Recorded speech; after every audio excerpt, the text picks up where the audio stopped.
The words McLaren and Pontiac usually aren't used in the same sentence.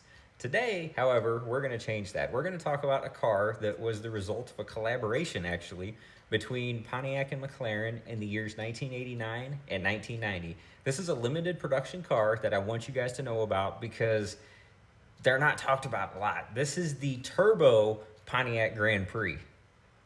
The Turbo Grand Prix actually came really early in the sixth generation life cycle. They had just debuted this new car in 1988, a year earlier, and it was very well received by the public. Sales were up, they had just won Motor Trend Car of the Year, and Pontiac wanted to do something to keep the momentum rolling.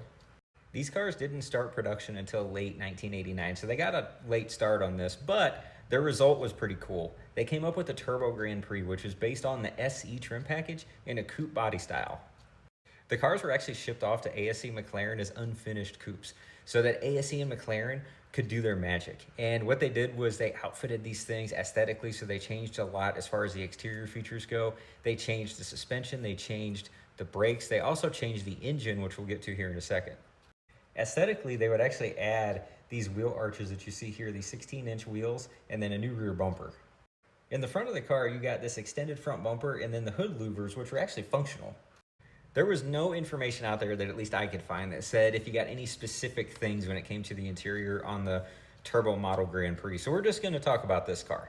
This is pretty well equipped. This has got leather. This has got heads-up display. Yes, that was a thing in 89 and 90. And it also has this. This is very similar to what you would see on your dash readout now that tells you like your average speed, fuel economy, how many miles you have left before empty, and everything like that. But for when this came out, this is pretty high-tech stuff, and that is just really cool. That got me really excited, way more excited than what it probably should have.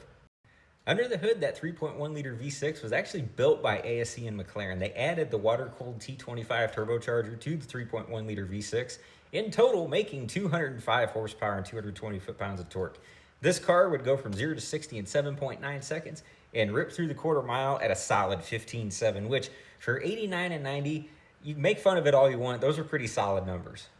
Let's talk production numbers here for a second. So they only made these in 89 and 90, and it's guesstimated that only 3,500 units were actually produced between the 2 years. And that wraps up the Turbo Pontiac Grand Prix. These things are just cool. I'm a Pontiac lover anyway, so I'm kind of biased, but I would absolutely own one of these things.